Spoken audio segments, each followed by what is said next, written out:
So yeah, found out you're homeschooling.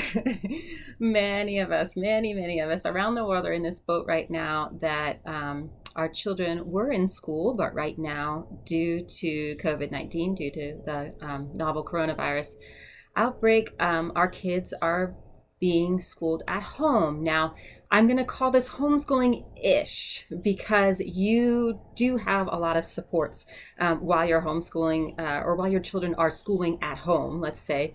And you don't have the full legal responsibility for educating your children like you do when you are officially homeschooling. However, from our time when my kids were homeschooling, my three kids, and we did homeschooling for about 4 years when we were living in a place where I wasn't cool with the schools. Uh, I learned a bunch of things, and I hope that these 10 tips that I'm going to give you, 10 tips can help you to get through these next weeks or months ahead when you're trying to facilitate your kids' learning at home in a new way. And many of us, including myself, are still concurrently working, or we are also, like myself, full-time students. So this is going to be a challenging time, but by putting some practices in place, you can have a more fruitful time for you and for your kids and keep your sanity a little bit more. What's left of it? If you're already a parent, it's already been eroded, right?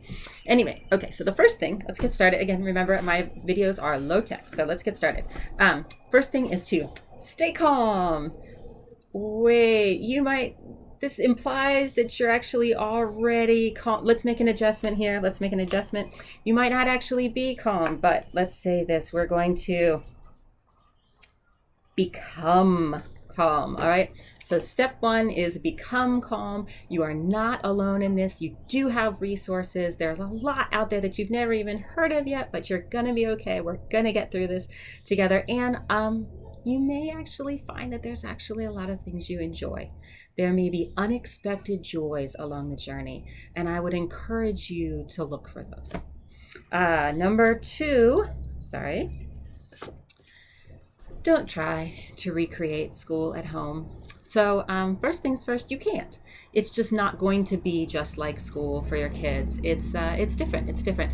And then be aware that you don't need to make it like it is at school, because a classroom that is operating to meet the needs of 25 to 35 students needs to happen in a different way than it does when you have one or four students in your or more, in your house. But it just doesn't need to be. So good news for you is that you are free. If your kids are home for the first time and their district or school is supporting this with some online education or by providing curriculum, you are released of one of the biggest challenges for homeschoolers, which is selecting curriculum. Homeschoolers agonize about this and spend a lot of time and a lot of money on selecting their curriculum. You don't have to do that. So good news. Also, you have support. You have the school system, you have the teachers, you have online resources, so you're not doing this alone. But you don't need to set it up like where everybody sits in desks and it's organized like a classroom physically. You don't need it to take as many hours as it takes to do as your children spend in school every day. It doesn't take that long. That's like one of the secrets of homeschooling, is that it doesn't take 6 hours for one child or two or three or four or 6 kids to finish all of their work. It doesn't. It takes as long as it takes for the child to finish it, and there's no need to say you have to sit there or anything like that. So there are many ways to learn. Keep in mind, apart from the materials that you're being provided by the school or by the district, there's so many other ways to learn other than just sitting and doing work. There's reading. Reading is huge. Have your kids read to your kids. Have your kids read to themselves. Have them read to their siblings or to their stuffed animals, especially for your new readers. There's so much that can be learned by reading something that's interesting to them.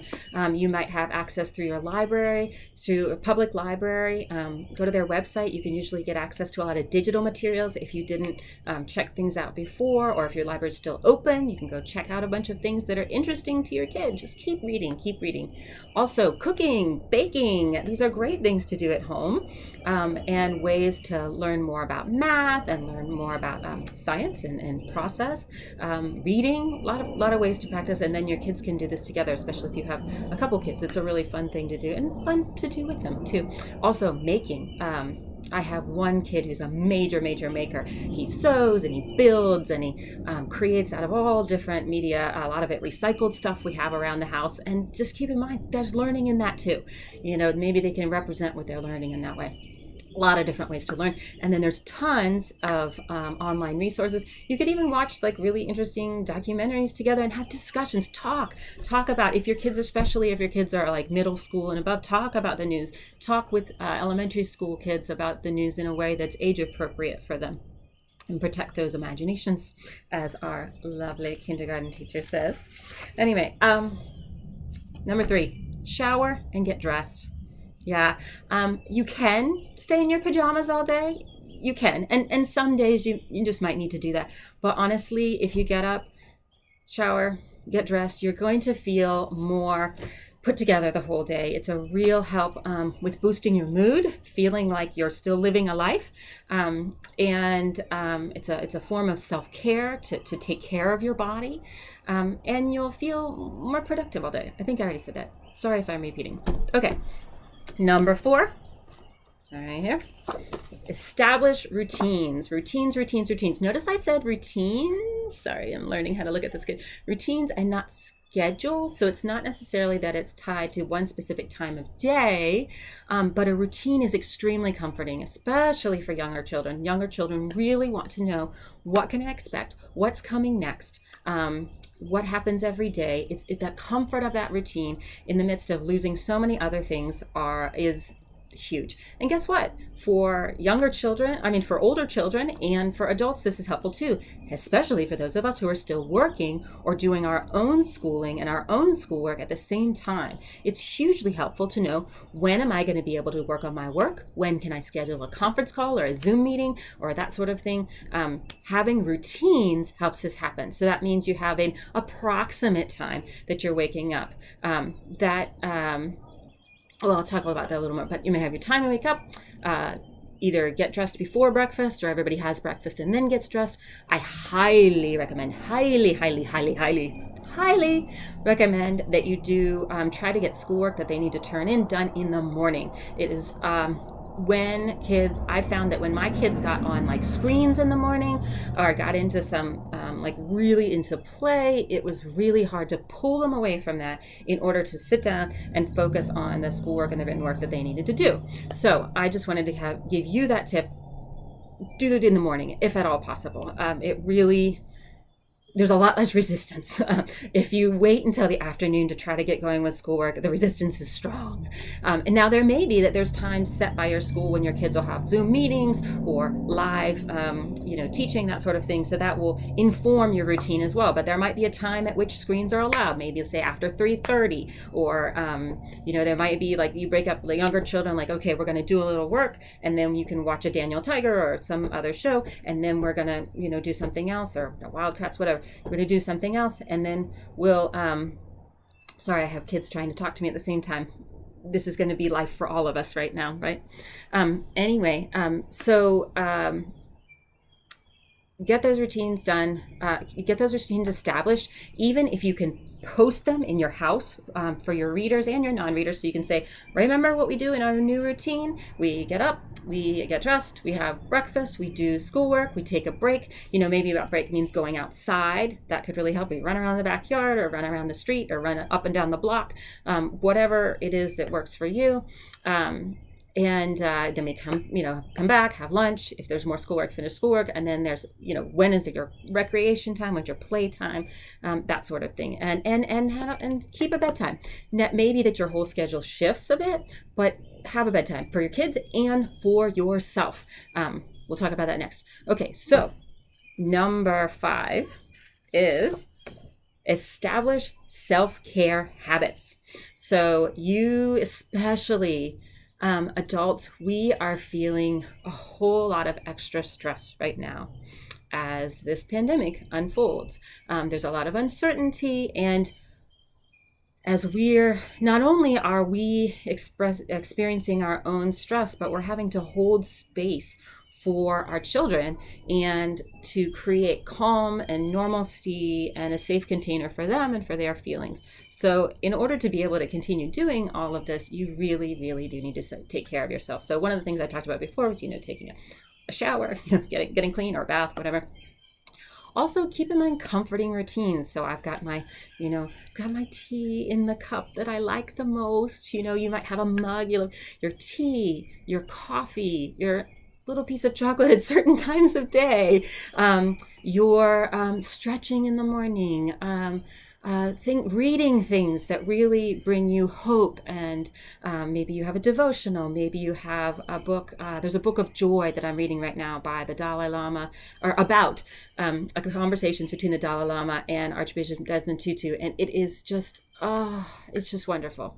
And to start my day with that is huge. I highly recommend that you go to bed really not much after your kids. Like, go to bed fairly early, don't stay up late. I learned that staying up late, I really wasn't very productive, and I would worry more, and like consuming a whole bunch of news or Facebook or whatever social media is your thing, can be, maybe it's not really helping. Right? You might have some work, like work that you need to get done there, or schoolwork that you need to get done there for yourself, as an adult.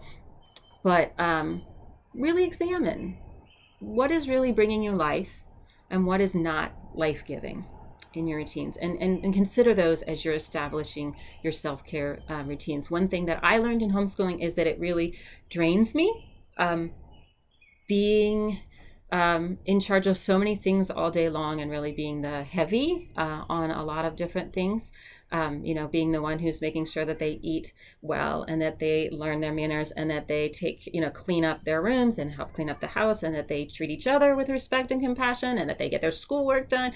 It's just a lot. So you need to be deeply rooted so that you can sustain this extra level of responsibility that you hadn't had before. I found it really helpful to get up at least an hour before my kids and have time to ground and center myself in what was meaningful and life-giving before I began the day. So fill my cup, my literal cup, with the tea that I really enjoy, but also my figurative cup, my spiritual cup. Just really helped. Other things throughout the day, little moments, like when we're washing our hands like a bazillion times, stop, put on some lotion right after you've washed your hands, and really smell it. Really enjoy that scent of a lotion you enjoy. Or stop and stretch. Stop and maybe step outside for a moment and look at what's around you.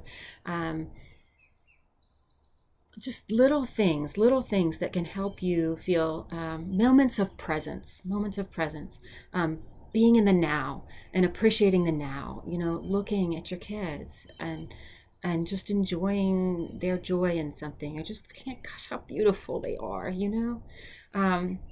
Let's see. And, careful media consumption, self-care. Really be careful about what you're consuming.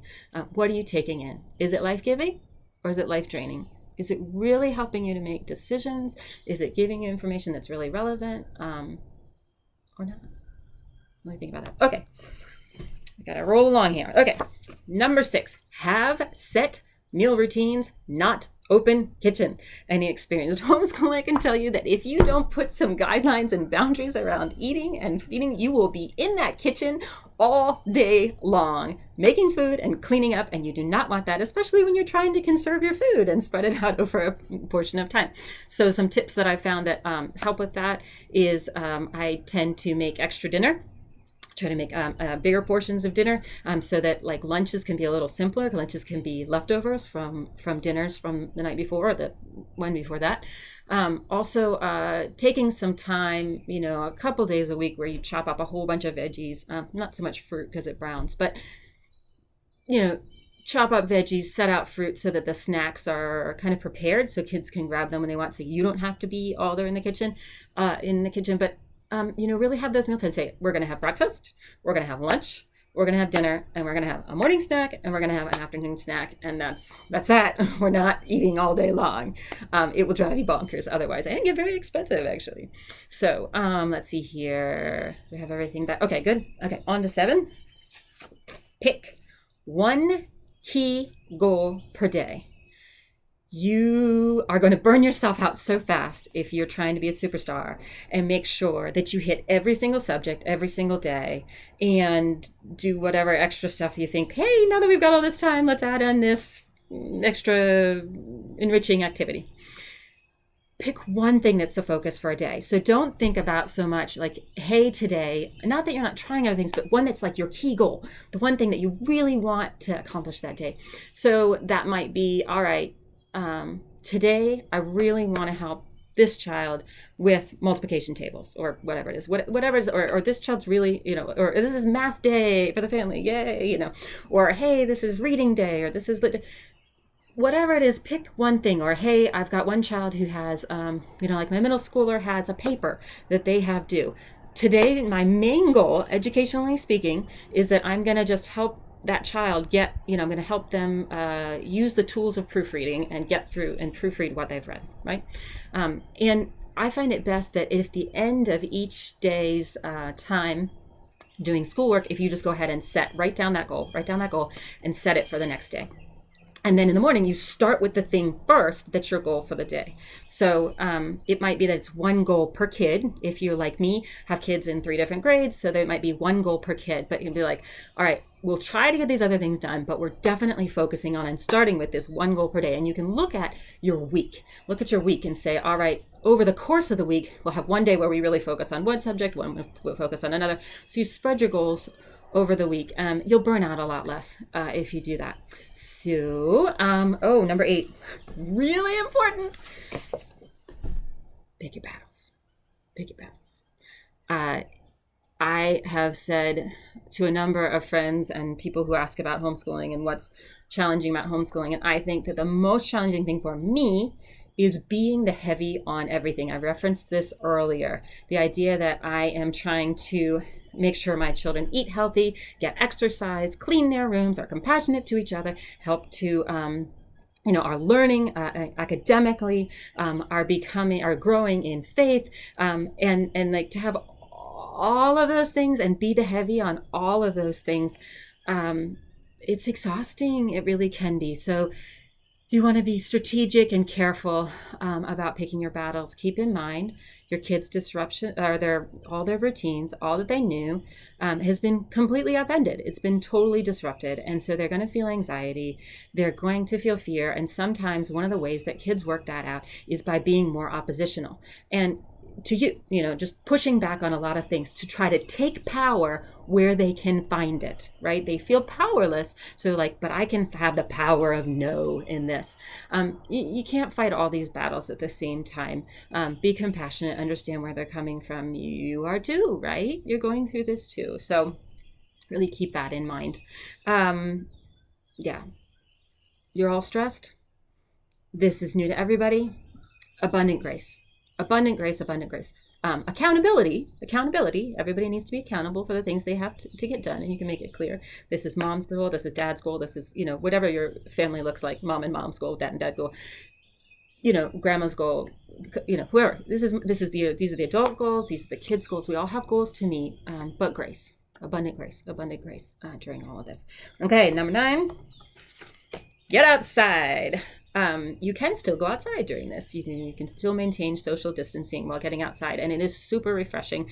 When I had young children, I used to joke around and say with my friends, I said, an outing a day keeps CPS away. And an outing, it just it refreshes things. It lowers the stress level. An outing could be going to the mailbox. An outing could be sitting on the back porch or back stoop. An outing could be walking up the block, walking down the block. It could be, it doesn't have to be an elaborate outing, but there's just something that really breaks up the dynamic, especially when you're experiencing a lot of resistance, like we talked about this before, to just get out, change the scenery, change the setting, change the body postures. You can change your body, change your mind. Have you ever heard that? Changing the body postures. Maybe you need an impromptu dance party. Just throw on some, a playlist and everybody shakes out their stress. There could be a lot of different ways that you do this, but get outside. It really helps. And last, we finally made it to number 10. Stay connected. Stay connected. You cannot do this alone. None of us can do this alone. I think if nothing else, this pandemic shows us how totally connected we are, right? So how are you going to stay connected? You may call a friend, and you may say, all right, let's get on. We're gonna FaceTime, and we're gonna Zoom, and we're gonna have tea together. We're gonna have our coffee together, and just check in. That's you, adult to adult. Same thing for your kids. They can talk and FaceTime with friends, just to get connected that way. Your place of worship may be offering an online service. They might be offering Zoom things. My son had a youth group over Zoom, and they had it was really cute and fun. They had like a scavenger hunt game so they had all the kids pictures up on the screen, and then scavenger hunt game where everybody had to run around in their houses and bring back the objects. And they found some fun ways and creative ways to use these media that have been used for just kind of boring meetings before, but you can get creative and stay connected. Talk about your feelings with your friends, with your spouse, with your or partner, with your family. Don't do this alone. It's really, we're all going through it, and if we stay in it together, we can do it in such greater health. All right, so the 10 tips: stay calm. Don't try to recreate school at home. Shower and get dressed. Establish routines. Establish self-care habits. Have set meal routines, not open kitchen. Pick one key goal per day. Pick your battles. Get outside. Stay connected. I really hope that this is helpful. I know this is long. I'm on a learning curve here, learning how to do videos. Thank you for your compassion and grace with me as I'm learning in your comments. And I really wish you blessings on this journey ahead. We're going to get through it. And like I said, you may find things, joys that you didn't even expect to find along this journey. Look for things to be grateful for. Express gratitude daily. And these things will become even more apparent. All right? Be well.